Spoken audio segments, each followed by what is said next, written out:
Welcome to Kent Hance, the best storyteller in Texas podcast. You can find us online at hancepodcast.com. Send email to info@hancepodcast.com and follow us on Instagram at Best Storyteller Podcast. Please like and subscribe to this podcast. You'll receive notifications every time we release a new episode. We hope you enjoy part 2 of Chancellor Kance's conversation with the president and CEO of Occidental Petroleum, Vicki Hollub. I was chairman of the Railroad Commission, so I've always followed oil and gas. And that Anadarko, when you bought that, I thought it was good. And then I read one day about Warren Buffett, getting involved with Oxy. And I thought, well, I thought that was good. I bought a little stock, and Warren's following me. And I appreciate it. But you got some criticism on that. But you look at the long haul, you were right. And so instead of trying to back out or the first time somebody came along, so that's going to be a problem, you realized, and you'd lived through the ups and downs of the oil and gas industry. And you stayed in the right position for the right reasons, and it's proven to be a very good investment. Yeah, we all, our executive team, we had confidence in what we were doing there because we had teams that had worked it for a long time. And so we knew the Anadarko acquisition was something that our company needed and would make the most out of. And now it's a major part of our production and our cash flow. So it did work out, and I have to again congratulate the teams and attribute that success to the groundwork that they laid the 2 years prior to us going into battle for it. We had all that knowledge, and we had that confidence. You knew what you were doing, and you could look down the road. Mm-hmm. You weren't looking just 10 feet away. Let's talk about a couple things. Price war and the pandemic. They came boom, boom. Yes, they did. And you saw it firsthand, and talk about those and the adjustments you made and what you did to hang on, and also try to hang on to your top people. I tell you, we were on March 6th of 2020, Friday. We had a group of over 100 employees at the Woodlands, and we were looking at all the metrics and targets we had put in place for the Anadarko transition, and we were celebrating the fact that we were way ahead of schedule in terms of hitting those synergies that we had laid out for the company to achieve. So we were done on the synergies, and so we'd gotten them and still retain a lot of that today. And so even with all the changes and everything, so I could talk about. I won't talk about it, but we've just about paid out that acquisition in about less than 5 years. So it was amazing how fast. That's remarkable. So we had the team there to congratulate them on those accomplishments and what all they had done and how fast they'd been able to do it. And so we were working on what are the next steps, what do we now do, and what's most important to do. When about noon, I was talking to the group, and at noon I see our IR guy standing at one of the doors motioning me to come on, and I'm thinking, Jeff, what are you doing? I'm like talking to people here. I'm in the middle of a speech. Yeah, and so I go over and go out in the hallway. I finished it up, went out to the hallway to talk to him, and he showed me the plot of our stock dropping like a rock. And then I said, what is happening? And then he showed me the plot of the WTI dropping like a rock. And so it was around noontime that we figured out that there had been a price war, there had been a major war in the meeting in Vienna, with the OPEC meeting. And we have people that we know that are very well connected to OPEC at the time. And they got word to us that this was not just a skirmish, this was not just a disagreement, this was going to be something that was really bad for our industry. So we knew by that weekend that this was not a situation that was going to be fixed quickly. And so then we get the double whammy. The next week, the World Health Organization finally declared COVID a pandemic. So with a combination of those two, and then that impact on pricing, we decided we had to take immediate action, and so I got with the board. We laid out some steps, and the steps that we laid out was, first of all, we had to cut our dividend, which was the toughest decision that I'd ever made. But we had been struggling with the dividend anyway. We even when I took over as CEO, we were about, well, we just had difficulties with the cash flow. We couldn't cover the dividend with the cash flow we had at the time. So we'd been trying to build cash flow through organic development. And now we knew we were in a situation where we wouldn't be able to continue that organic development to get to a point to cover that dividend. So we cut the dividend, and that was tough. And then the next thing we had to do, because we didn't know how long this was going to last, nobody had ever seen this in our industry, that was about, if I recall, a 12 to 15 million barrel a day drop in demand just like that within a week. And so it was unheard of, not something we expected, not one of the scenarios that we ran. Right. So we would have been called end of the world strategy. Yeah, exactly. So we knew that we needed to preserve cash flow, so we just got our teams together and said, look, this is the situation we're in. Go find a way to reduce our outflow of cash, but do it safely. Make sure you don't cut anything that would put anybody at risk or the environment at risk. And that lesson learned is, and sometimes we forget these lessons that we learned, but that lesson learned was just trust your teams. You don't have to tell your teams exactly how to do things. You just tell them, what is it you need to accomplish? What do we need from them? And let them go do it, because they did it and they did it fast. They reacted quicker. I think we acted faster than any other company to execute on the things that we needed to do to get our activity level down and our cash flow preserved.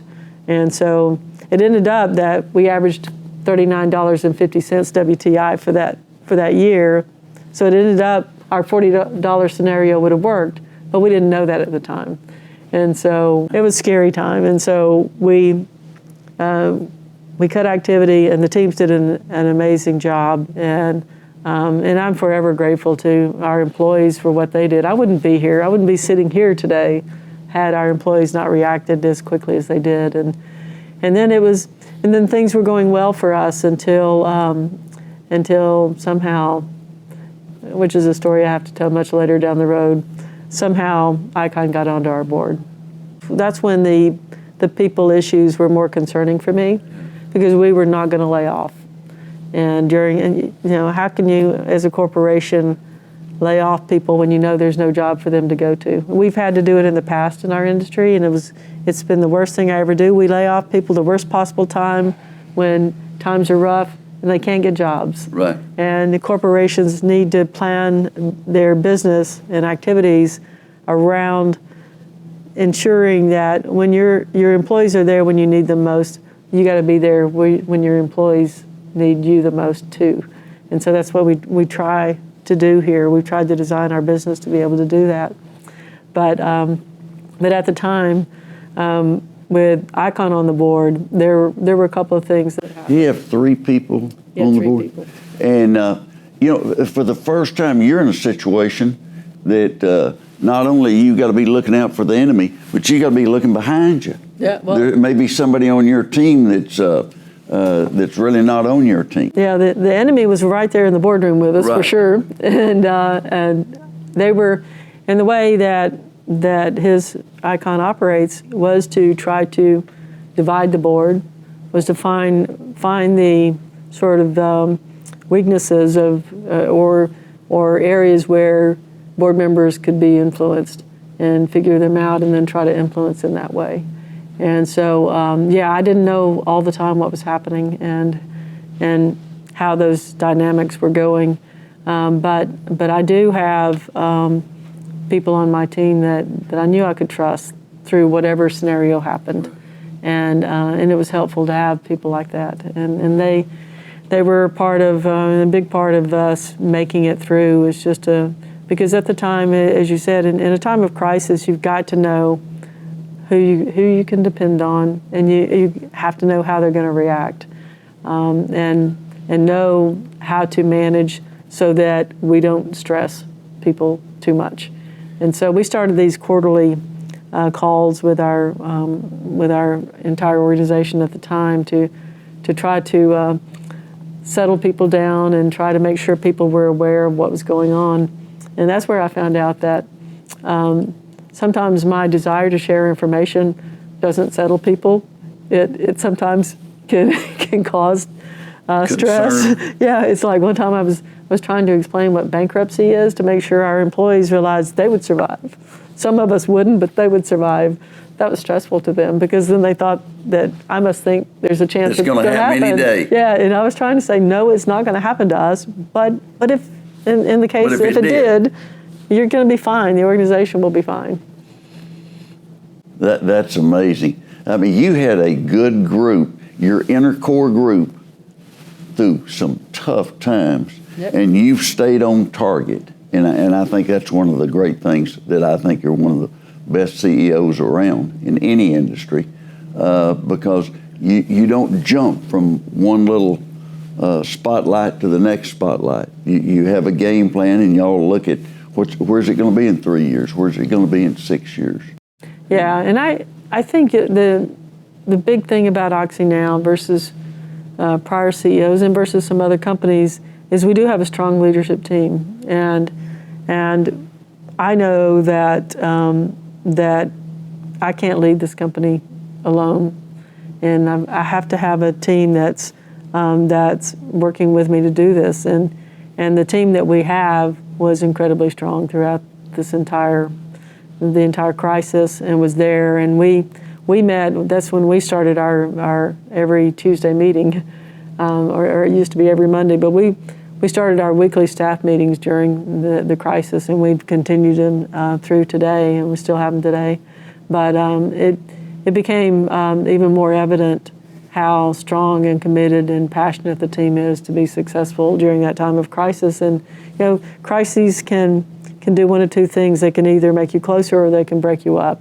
And certainly this one made us even closer. What about Warren Buffett? He's a visionary, and I've got some of his stock. And I only wish I'd bought it when I was 12 years old. He's great.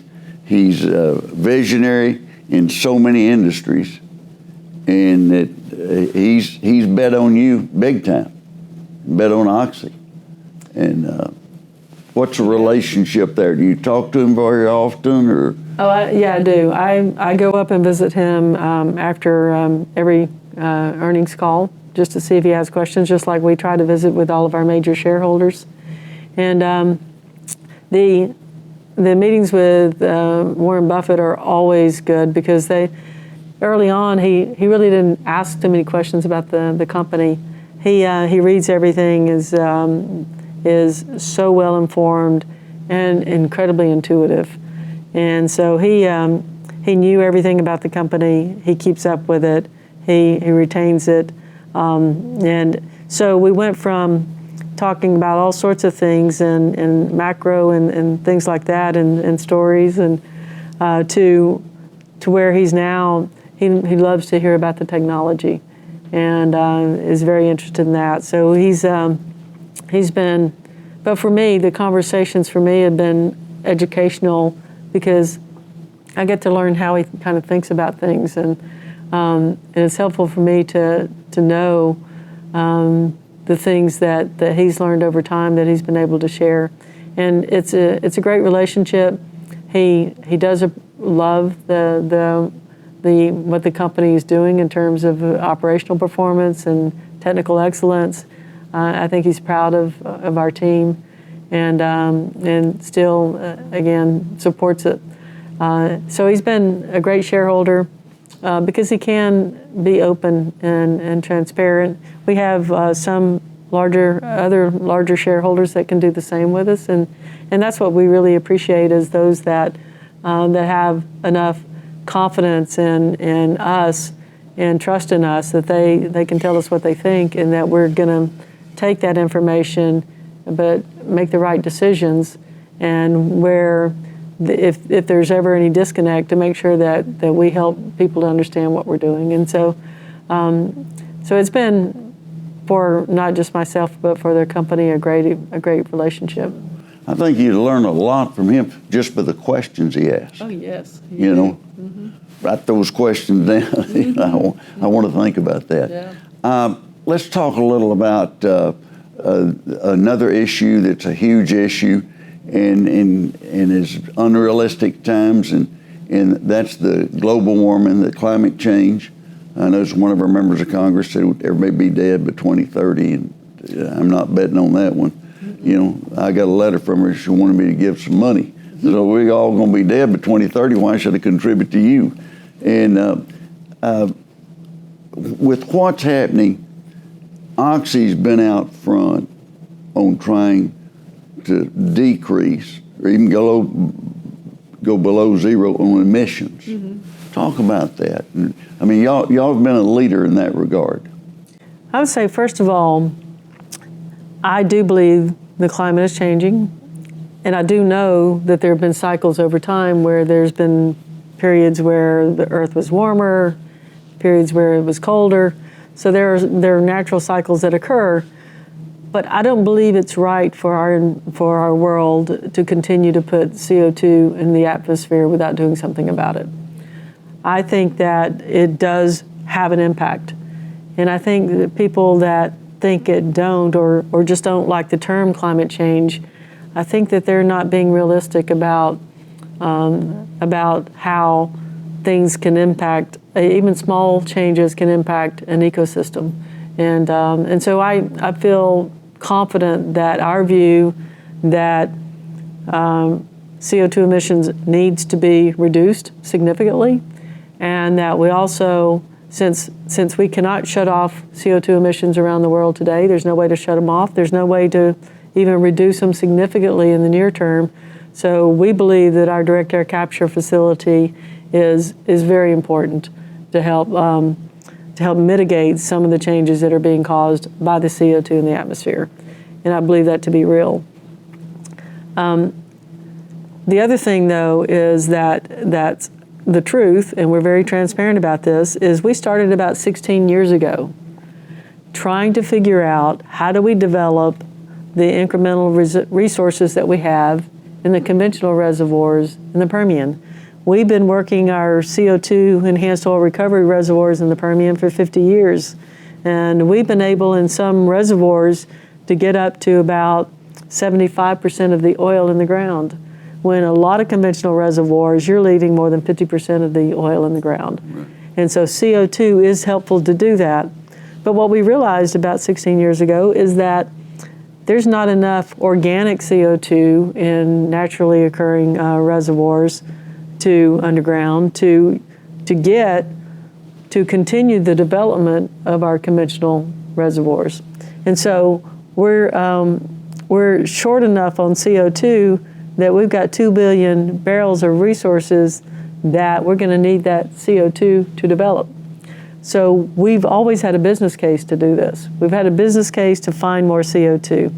And so we started back then, our government teams working on ways to help us get more CO2 from industry and to provide an incentive through 45Q to get that CO2.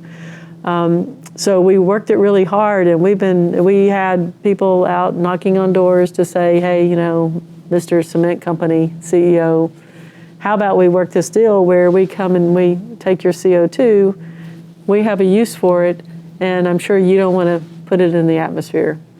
That didn't work. That didn't go over very well. And we've tried that with lots of industry.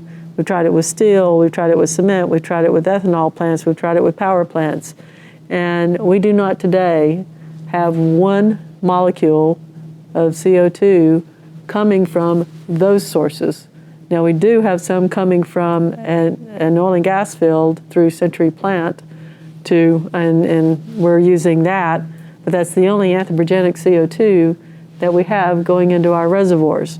And so, absent of success there, we were kind of getting desperate to find some way to be able to develop this resource that the Permian has in conventional. And we ran recently, or not too more recently, is a couple of 4 pilot tests in the shale to show that we can actually get incremental CO2 out of the shale with incremental oil out of the shale with CO2.